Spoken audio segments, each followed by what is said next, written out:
Top of the evening to you. Thanks, Caitlin. Thank you all for coming. It's my great pleasure to be here at the Czech and Slovak Museum.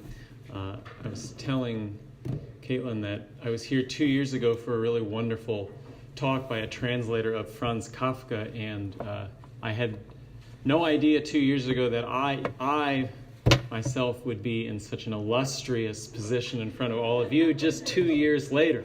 So, that's wonderful. I want to take you on a little journey to start. As it happens, nowadays you can get from Berlin to Prague or Prague to Berlin, as you please, in a little bit under 4 hours. Google Maps suggests a distance of about 350 kilometers, approximately 217 miles if you prefer the imperial system. Here it is a little bit smaller for you. And the route itself is, as you might imagine, quite beautiful. Here you are in the center, the heart of Berlin, at Berlin's main train station, formerly the Lehrter Bahnhof. This is now the Hauptbahnhof.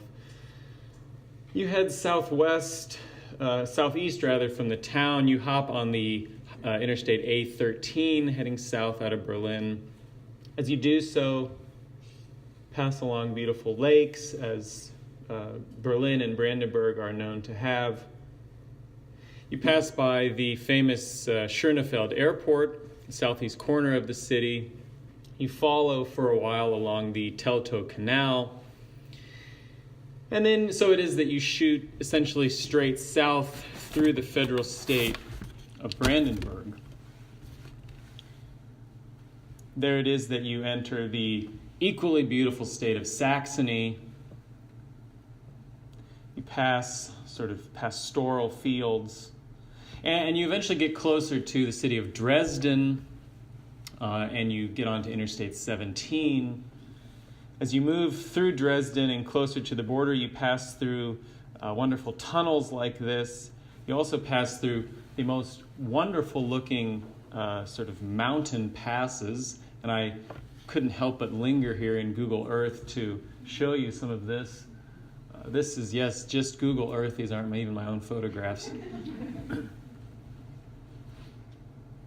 And so it is then that you near the German-Czech border. As you get close to the border, you of course will pass beautiful bridges. And here it is at this point that you will near what's called the Schönwälder Bach, the Schönwälder stream. And you cross the border. Once you go into this sort of earthen tunnel and you come out on the other side, there's the Schönwälder Bach. You are now in the Czech Republic. Here the German Autobahn turns into the Czech Dálnice, or interstate, if you will. Route 8, to be exact. And so it is that you pass gently through the Czech countryside, getting closer and closer to beautiful Prague, eventually.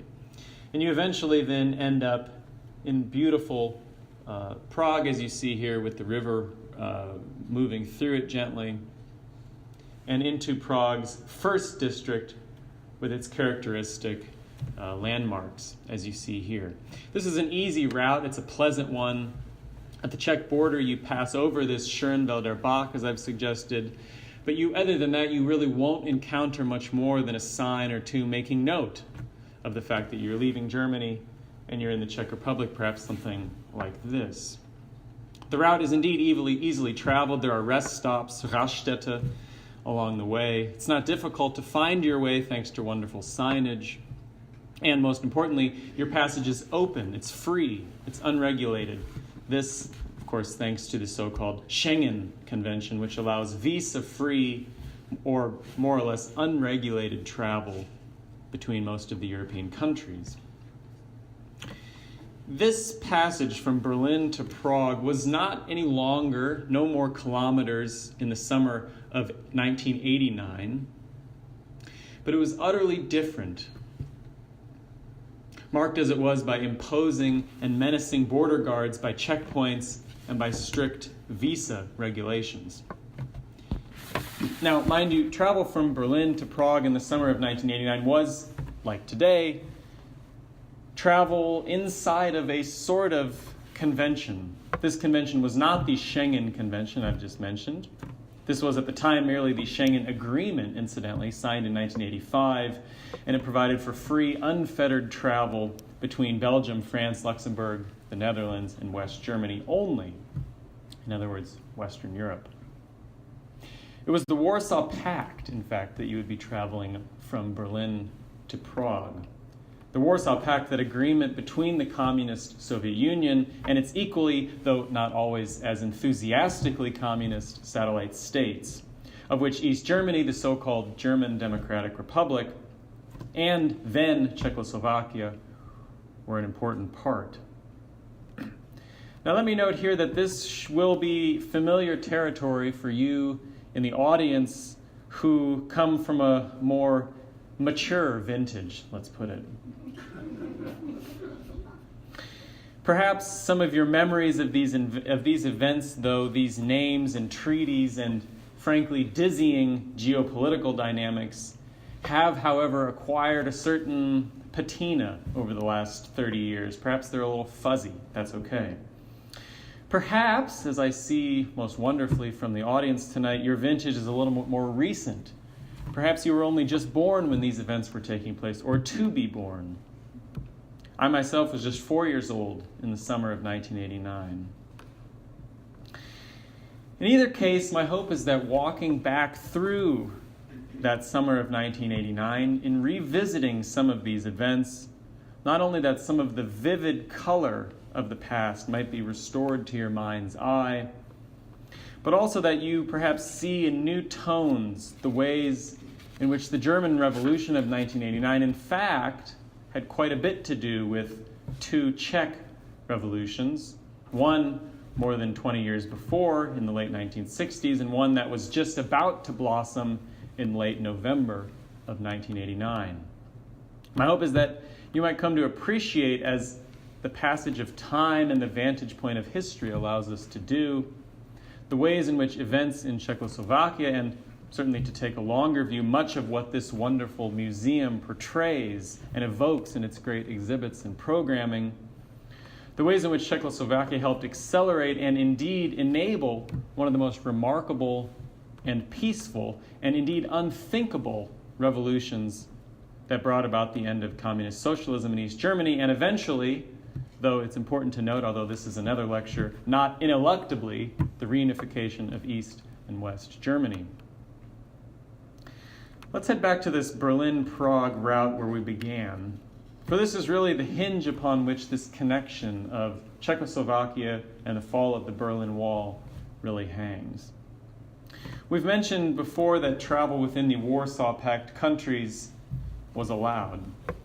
Travel to non-Warsaw Pact countries, in other words, travel to West Germany, Western Europe, to any non-communist country as such, was strictly forbidden for citizens of the German Democratic Republic, which was, of course, the name itself was one of the many chicaneries of the GDR, calling itself democratic. This was a great example of course, what Orwell had famously called doublespeak in his great novel, 1984. Doublespeak, deliberately inverting the meaning of words to obscure the truth of the situation. In this case, of course, calling the East German government system of government democratic when it was in fact most obviously not that.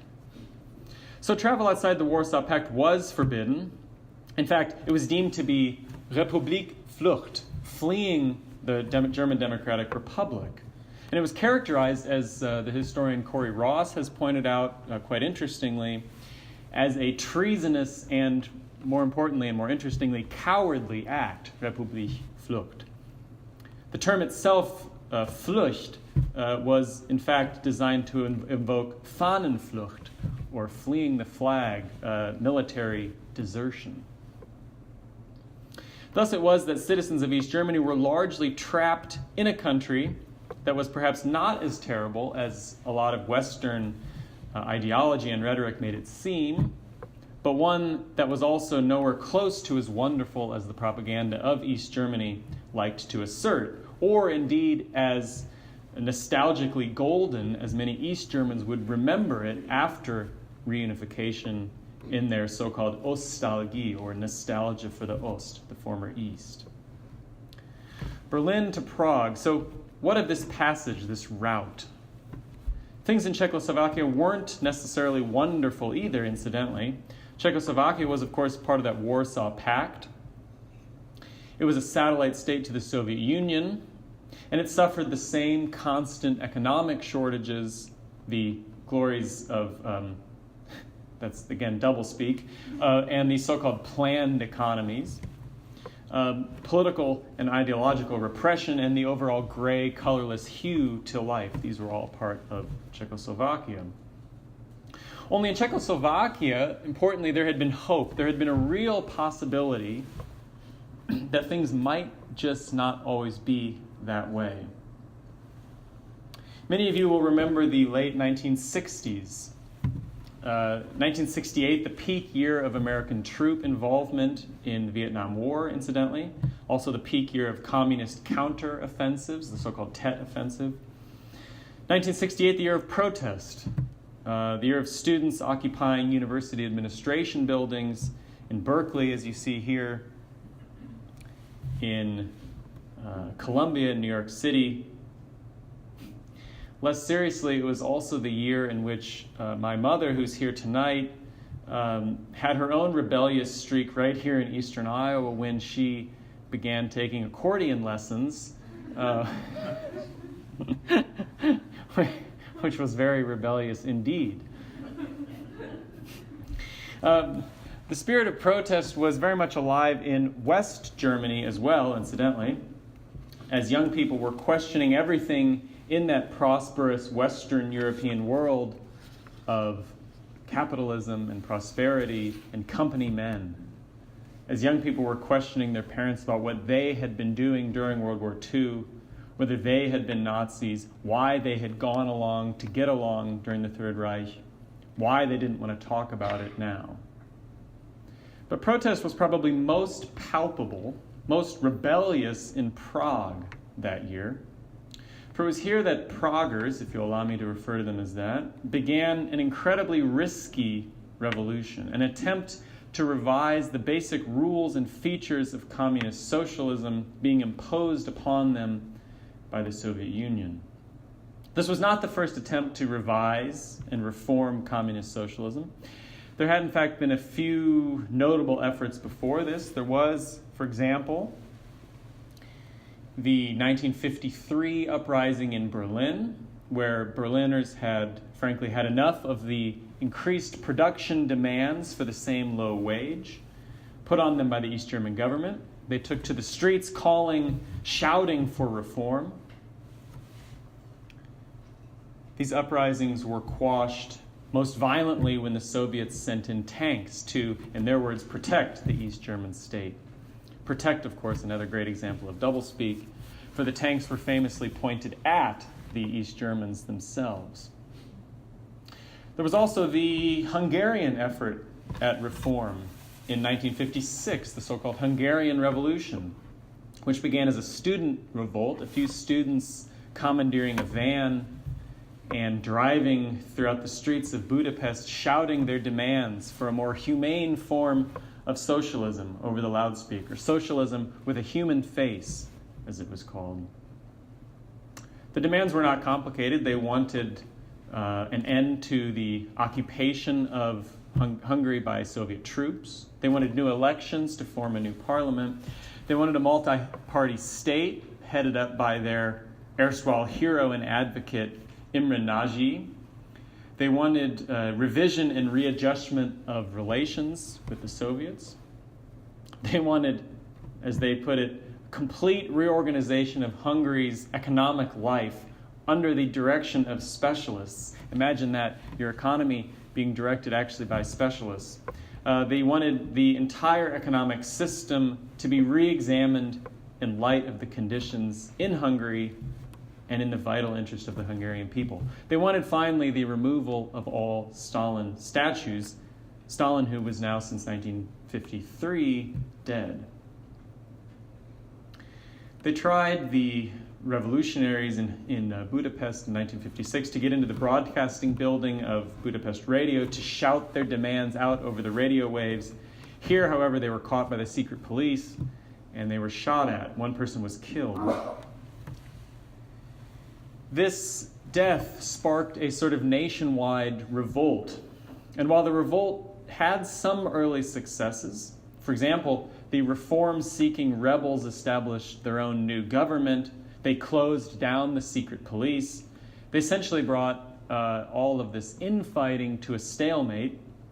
The Soviets, under Nikita Khrushchev, who were initially interested in letting this whole episode sort of play out, changed their minds and promptly sent in tanks and troops, tearing down this reformist government, putting down the revolution violently, and reinstating a hand-picked Soviet-loyal government.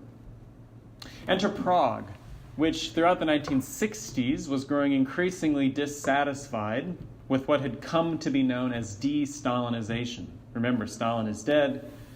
Nikita Khrushchev and later Leonid Brezhnev, their efforts to move Warsaw Pact countries out of the now deceased Stalin's shadow and to allow, to a certain extent, them to find their own paths forward towards socialism, provided they remain socialist. This was de-Stalinization, but this was more promise than reality. And the Czechs in Prague and elsewhere were finding that de-Stalinization and, more importantly, post-war economic recovery and growth was moving far too slowly for them. Czechs, as it happens, were interested in real reform. They were interested in their own real path to a better socialism. And this finally, for the first time, seemed possible. It seemed thinkable when the Stalinist Czech president, also first secretary, Antonin Novotny, resigned his post in 1968. Resigned is putting it nicely, yet another instance of sort of euphemistic doublespeak. For what had actually happened was a coup, but in true socialist fashion, this coup essentially involved one member of the Central Committee standing up and declaring that the existing first secretary was no longer legitimate and proposing himself as a successor. Provided enough members of the Central Committee agreed, the coup was thus achieved. This was the case in Prague in 1968, and the man doing the coupping was a fellow by the name of Alexander Dubček. On the left is Novotny, his predecessor, and on the right is the friendly-looking Alexander Dubček. We will see him again. Spoiler alert. Dubček was allegedly, I don't know how people know this, but he was allegedly conceived of in Chicago, of all places. But he was born in Czechoslovakia and had risen through the ranks of the Slovakian wing of the Communist Party. As it happens, he was first secretary of the Slovak branch of the now Czechoslovakian Communist Party. And he was indeed a true believer of communist socialism. But he also had reforms in mind.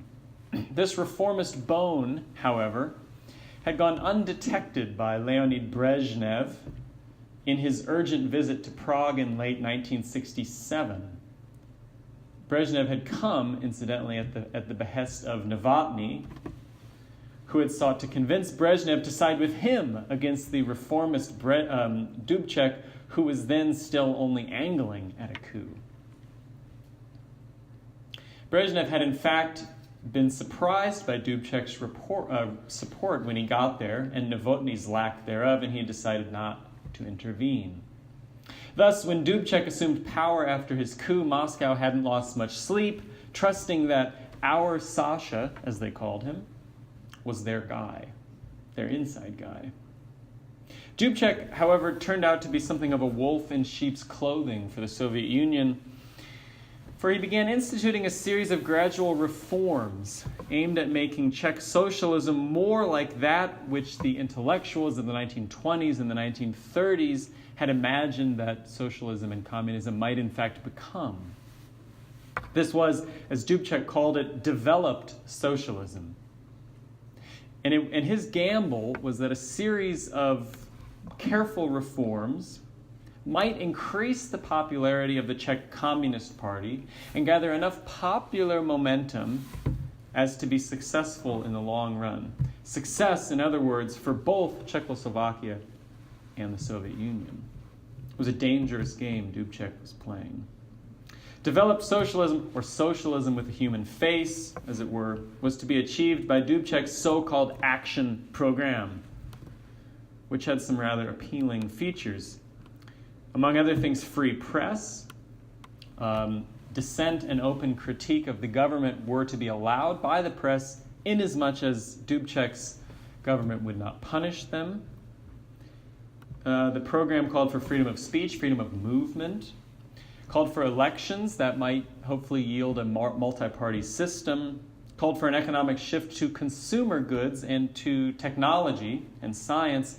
In other words, away from raw materials and heavy industry. Called for a sort of federal system to be established for the bureaucracy. Called for a foreign relations shift toward the West. And it had the eventual goal of having democratic socialism, true democratic socialism, where everyone benefited from real elections and at the same time a centralized planned economy. The idea was to start these reforms at the upcoming Party Congress planned for September of 1968, the grand meeting of all of the Party Congress.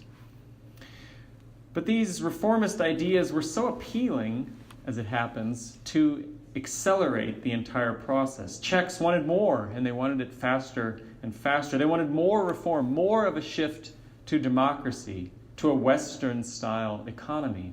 Dubček, for his part, tried to ride the wave.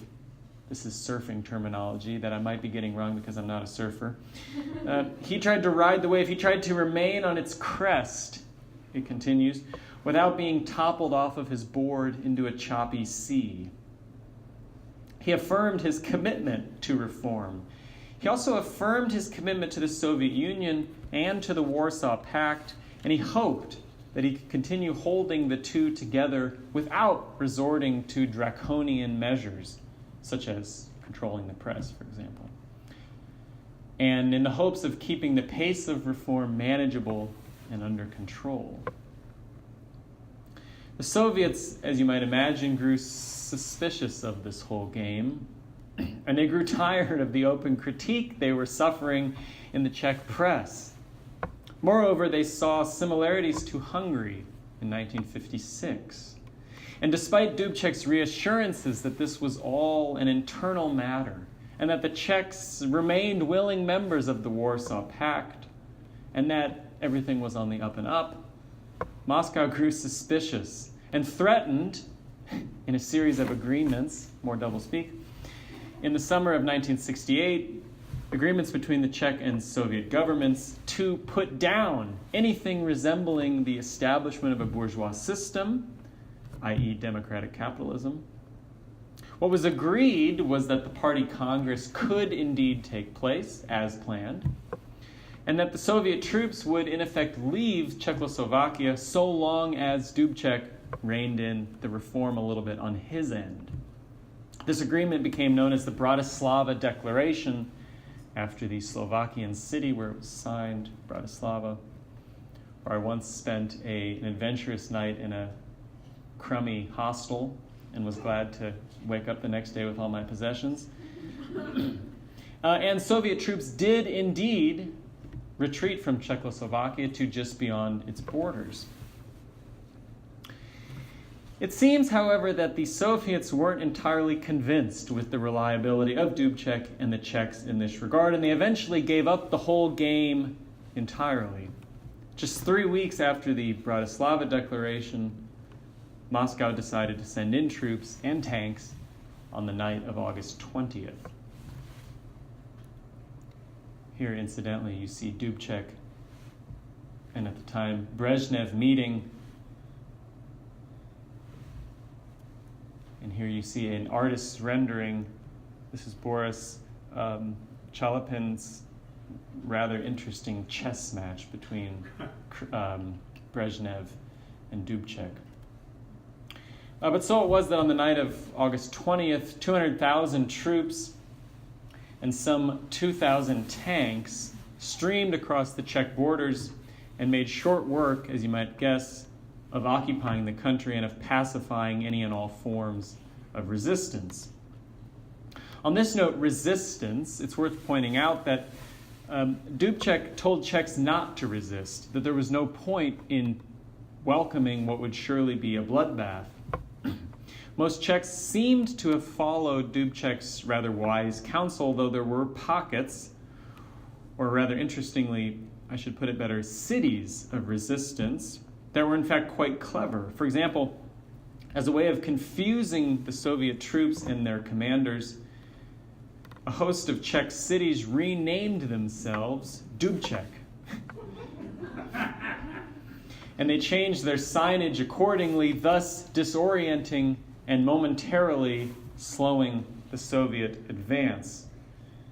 Here you see more photos.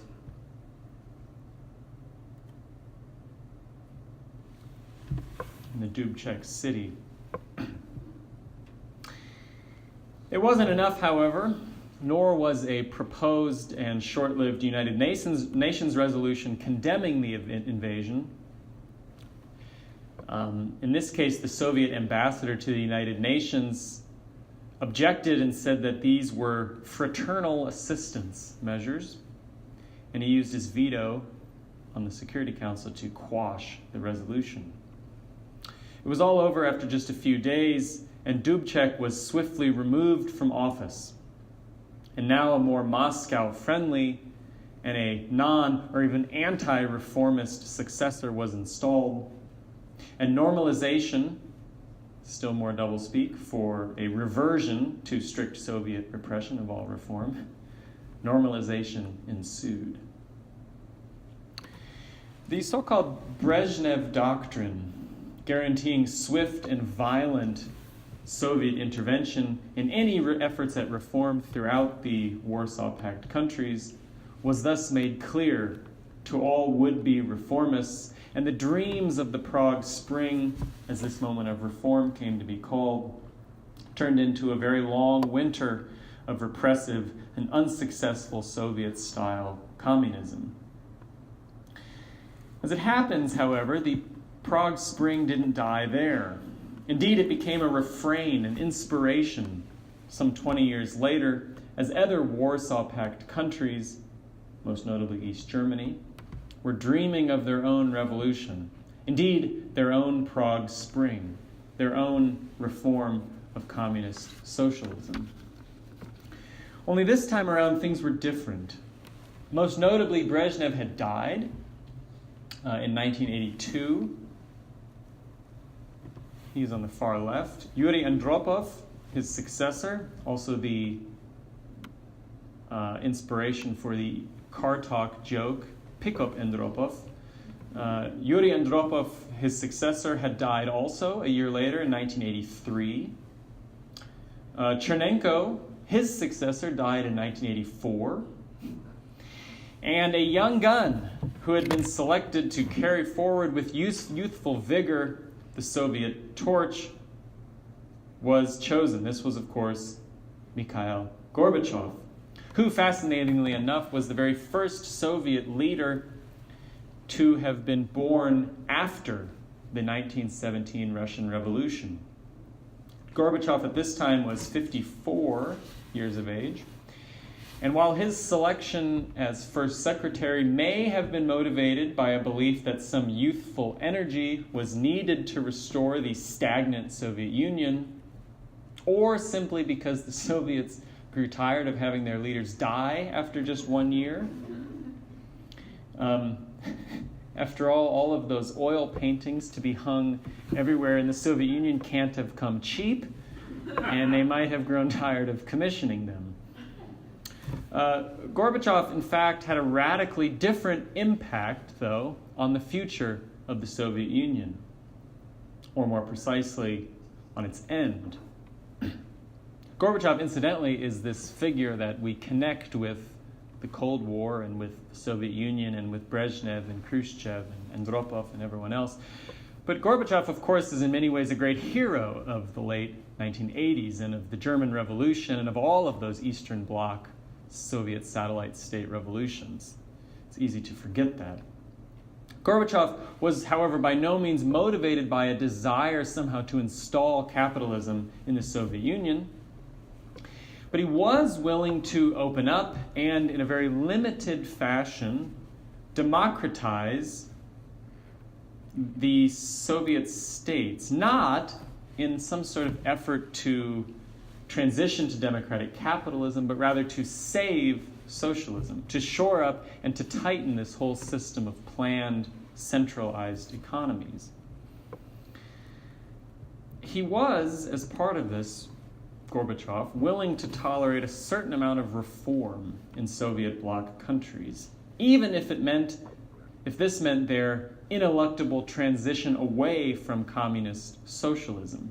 Indeed, getting them off the Soviet books, to put it plainly, was probably what the Soviet Union needed to survive. And so it was that Poland and its famous solidarity movement, again the topic of another lecture, ended up succeeding. This was the end of the communist rule in Poland in early 1989. And Germany would follow soon after. But again, you might be growing frustrated. You say, Dr. Carrington, what specifically did the Czechs have to do with all of this, with the fall of the Berlin Wall and the end of the GDR more generally? I'll return again to that Berlin to Prague route that I set up so picturesquely at the beginning. Travel out of East Germany was, as we have said, only possible when other Warsaw Pact countries were the destination. Thus, Berlin to Prague was possible, even before the end of the fall of the Iron Curtain, the Berlin Wall, if not altogether easy. East German visitors to Prague might have had all sorts of items on their Prague sightseeing itineraries. They didn't need good old Rick Steves, my hero, to tell them that a visit to Wenceslas Square was a non-negotiable. You see it here in all of its splendor on the left. Or that a visit to the Prague Castle, the largest ancient castle in the world, was not to be skipped. But another stop on that itinerary was something else. Would you have guessed the West German Embassy? No? The West German Embassy was perhaps the greatest attraction of all for those headed to Prague in the summer of 1989, for it offered something previously unattainable, something for which dozens upon dozens of East Germans had died trying to achieve through other, very often creative means of escape. Also the topic of another lecture. For example, building a submarine and sailing through the North Sea to Scandinavia. Constructing the most miraculous looking hot air balloon out of curtains and drapes and flying over the German border. Even creating a sort of high wire act and sliding on a zip line of sorts across the German border. Of course, what the West German Embassy represented was the possibility of passage to West Germany. Showing up at the West German Embassy in Prague was a sight to behold. For it was located in the exquisitely beautiful Lobkowitz Palace, which boasted not only fittingly palatial gardens, but even an orangery greenhouse. But it was also the place of refuge for those who could gain admittance. West Germany was still, ever since the mid-1970s, pursuing a more conciliatory path with East Germany, hoping, of course, for a reunification at some point. Though less so in the 1980s than in the 1970s, when Willy Brandt, the Social Democrat, had proposed his famous Ostpolitik program.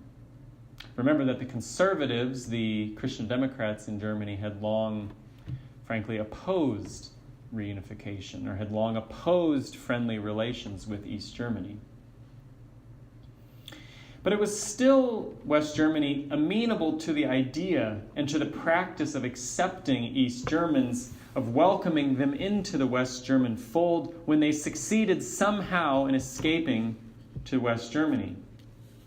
The West German government was somewhat selective in buying back East Germans from the East German government, though they did do this. And this, of course, came from an East German desire to have at least some influx of West German marks.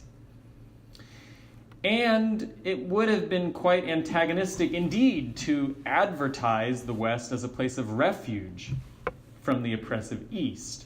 However, West Germany was also not interested in sending back East Germans who had escaped, of somehow extraditing them back to East Germany, where they faced sure imprisonment for having escaped. So the West German embassy in Prague then represented a rather interesting quandary to East and West Germany alike. Prague, its location, was a Warsaw Pact country, a friendly place. But what to do with the Germans? East Germans, yes, but in the eyes of West Germany, who was nevertheless angling toward reunification, and for the most part saw both East and West Germans as Germans, what do you do when Germans show up seeking refuge, seeking support?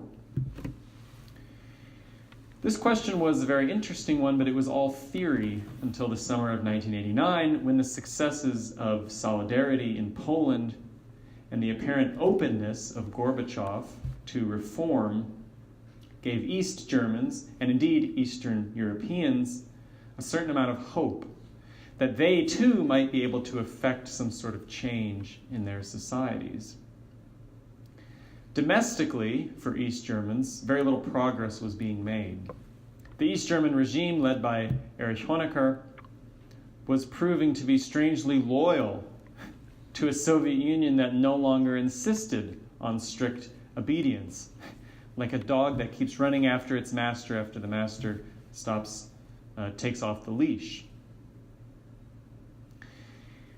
The East Germans, went so far as to speak out against and try to silence the reformist words of Mikhail Gorbachev on his visit to Berlin that summer and fall. They were going to hold on to their system, for better or worse, come what may. And so it was that East Germans began peaceful demonstrations at home, the so-called Monday demonstrations in Leipzig and eventually in Berlin.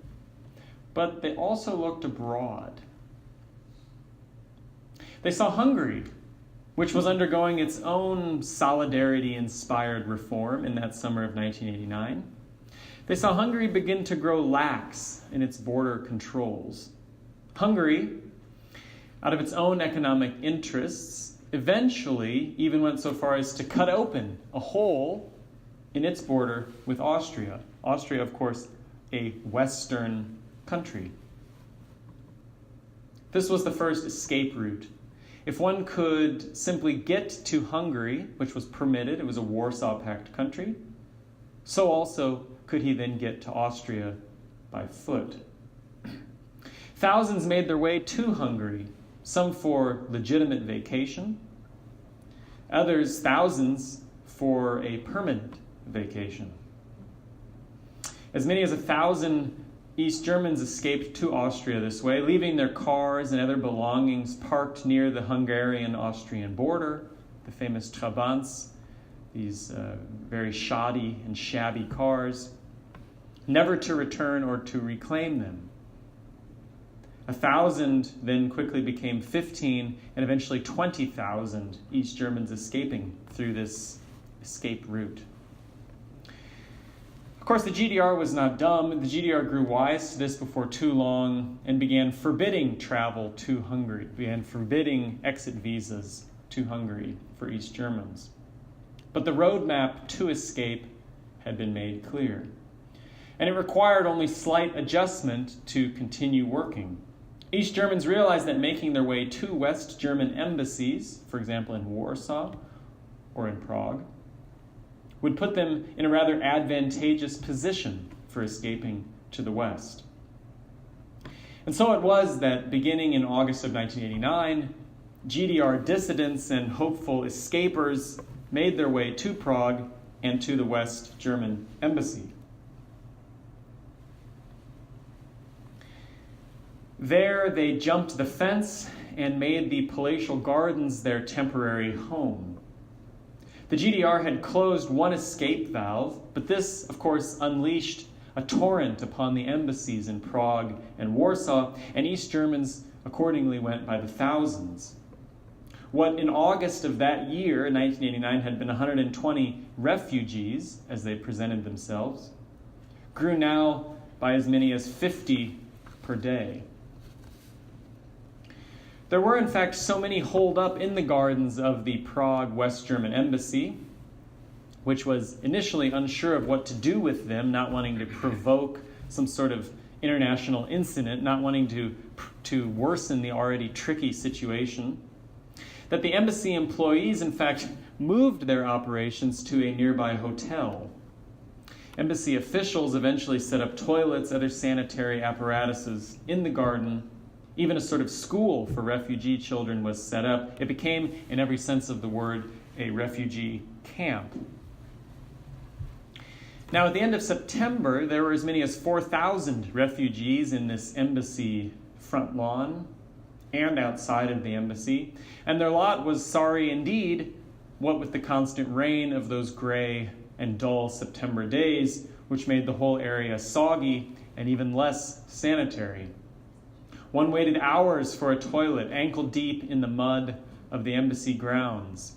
Relations grew ever tenser, with some refugees suspecting others of being secret Stasi informants. Stasi being, of course, the East German secret police. All the while, the West German foreign minister, Hans-Dietrich Genscher, who died last year, was busy working diplomatic channels in pursuit of a resolution to this growing diplomatic and human crisis. Famously, though, Genscher eventually made his way to the Prague embassy itself on September 30th, 1989. And after a couple of further meetings, he appeared on the palace balcony, proclaiming to the soggy and filthy crowd of refugees, "My countrymen and women, we've come to you today to inform you that your exit..." The rest of that sentence was drowned out by the anticipatory cheers of the crowd, whose outburst of joy, of course, finished the thought that perhaps not even Genscher himself heard. What he said, of course, was that your exit to the Federal Republic of Germany is now possible. Exit, indeed, was all they needed to hear, and even though the plan hatched between Genscher and his East German interlocutors was for the refugees to travel first by train back through the GDR and then only on to West Germany, thus preserving the optic and the facade of their rightful return to East Germany, only in transit, of course. It didn't matter. The refugees boarded trains for Dresden, which was in East Germany, which we passed through on our way here in the opening photos, and soon after to the town of Hof in the West German state of Bavaria. The emptying of the embassy proved short-lived, however, for soon others followed and took up residence in the gardens as well, as their now westbound compatriots had. And they too found their way eventually into the West. Only this time the facade of the train travel through East Germany was unnecessary. All parties agreed simply to let the East Germans drive their own cars back to West Germany.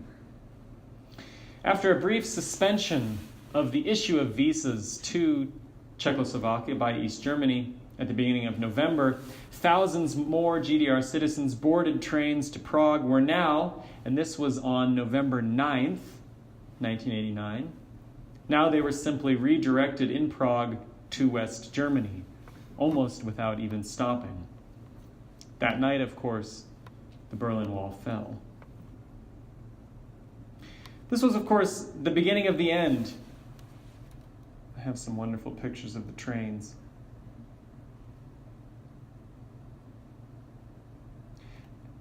And then, of course, of a statue in Prague outside the embassy depicting leaving the Trabant behind.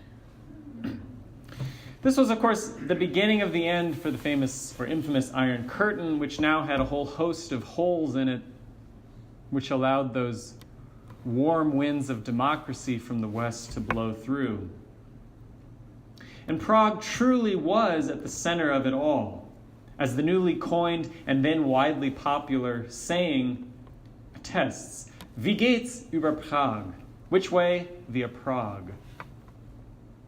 There were naturally many other extraordinarily important causes for what happened that night of November 9th, the fall of the Berlin Wall. One thinks, for example, of the amazingly peaceful protests at the St. Nicholas Church in Leipzig, also later in Berlin on Alexanderplatz, where 100,000, then 200,000, then 500,000 East Germans took to Alexanderplatz to band together to walk arm in arm, chanting no violence, keine Gewalt, and also chanting Wir sind das Volk, we are the people. Interestingly, later, after the wall fell and after the prospect of reunification became a possibility, in fact became a sort of foregone conclusion, even though many wanted a third way for East Germany to simply reform itself and remain East Germany. Interestingly, the chants then changed to Wir sind ein Volk, we are one people. And then it became somewhat irreversible that East and West Germany would reunite. One thinks of the GDR's Central Planning Committee Special Task Force, special group, working group, tasked with revising the travel restrictions for East Germany, figuring out some way around what was happening, in particular with regard to East and West Berlin. And the new proposal this group put forth rather hastily, which was approved at a sort of quick session, and which was then handed off to Günter Schabowski for a press conference that night, November 9th. One thinks of Schabowski's own blunder at the press conference, who, when he was asked, when will all of this take place, fumbled around and eventually said, I think right now, right away. Which then led, of course, to the storming of the border control points and eventually to the fall of the wall. But there's also little doubt that the events in Prague and the events in those soggy, sodden, muddy garden grounds of the West German embassy in that late summer of 1989 not only granted thousands upon thousands of East Germans their freedom, but in fact, and equally importantly, that it served to hasten the eventual collapse of the Berlin Wall, and with it, eventually, the oppressive East German regime. Incidentally, Praguers who had looked on as all of this had played out got their own taste of freedom just a week or two later when they carried out their own successful revolution, the so-called Velvet Revolution, the Gentle Revolution, which, as a nice coda to our discussion tonight, saw none other than old Sasha, yes, Alexander Dubček, elected as prime minister of a new democratic Czechoslovakia. Thank you very much for your attention.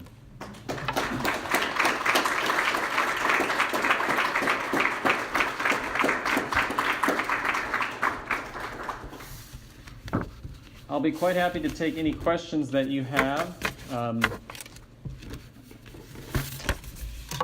Be gentle, this is not necessarily my primary area of expertise. Yes, sir. A lot of West Germans were not too happy about taking on East Germany because of the poverty of East Germany, right, the relative wealth of West Germany. Yeah. The war. That's absolutely the case, yeah. And to a certain extent, those resentments continue today.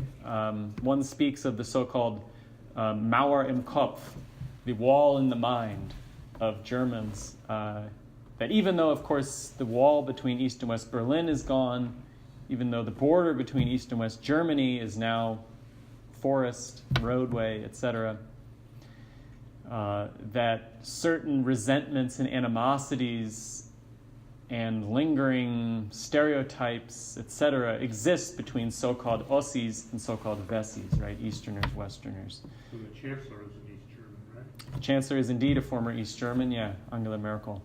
And that comes out in a lot of ways. West Germans ended up, of course, financing the recovery, the rebuilding, quite literal rebuilding of a sort of squalid and decrepit East Germany.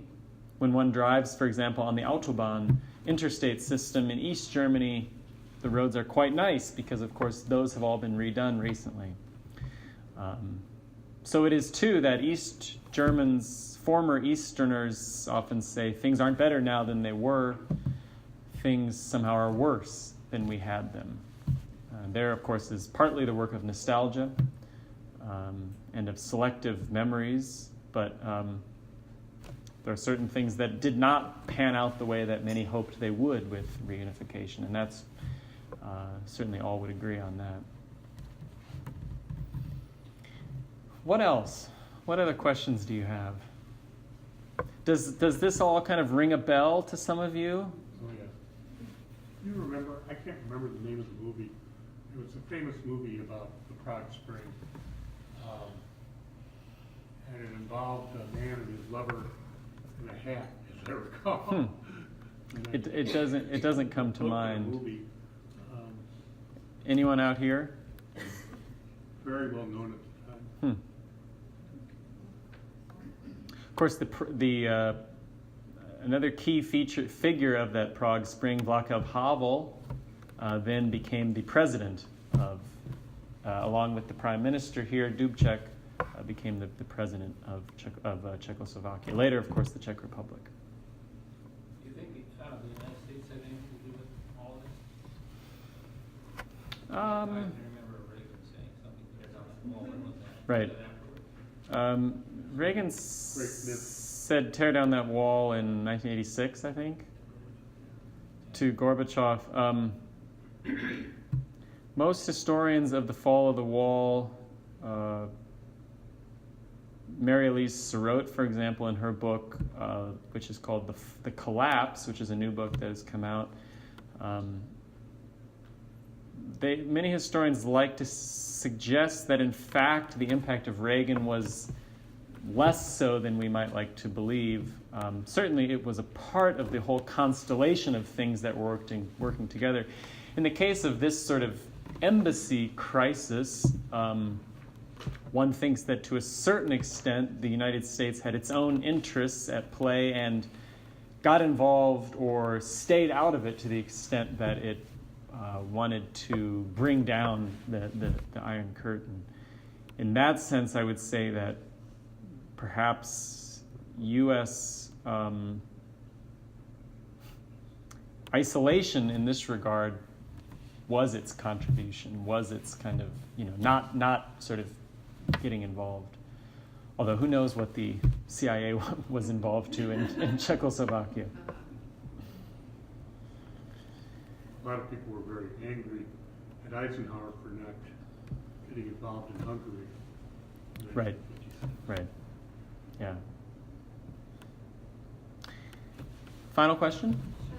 How did it come to be that a city the size of Berlin ended up being split by the wall and not going all the way east or all the way west? Berlin was, in 1945, a besieged city. It was a totally capitulated, occupied city. It was not only where the war, where the Germans surrendered. This was sort of their last holdout. And in fact, if you look at maps of the end of World War II, everything sort of moves into around Berlin. Berlin also, of course, had symbolic relevance for all of Germany. It had so long been the sort of seat of Prussia, of the great Prussian kings and so on, and it was the seat of the Weimar Republic and of the Third Reich, and it was, of course, Berlin to become the 1,000-year capital of the Reich, right? This city of the future that Hitler dreamed up called Germania. And so it was that one city then was divided, just like all of Germany, into its own 4 sectors. And West Berlin, you know, in as much as people could travel from West Germany to West Berlin was always had special status and was never, in fact, formally West Germany. It kind of always had this special status that finally, I think, got revoked then in 1990, when all of the powers came back together and said, Berlin, Germany, now they are now sort of their own sovereign states. 1990, 1991 as process of that reunification. This is fascinating stuff. I would encourage you to look on YouTube, to look at Google Images, to look at Deutsche Welle, to look at the German embassy site, germany.info. There's all sorts of this is all current enough that there is video, there are endless photos, there are endless oral histories all about these things. And if any one of these things interests you, you can very easily find a whole treasure trove beneath any individual thing. Thanks for coming tonight. Thanks to the Czech and Slovak Museum. Thanks to my family for coming, my colleague, and have a wonderful evening.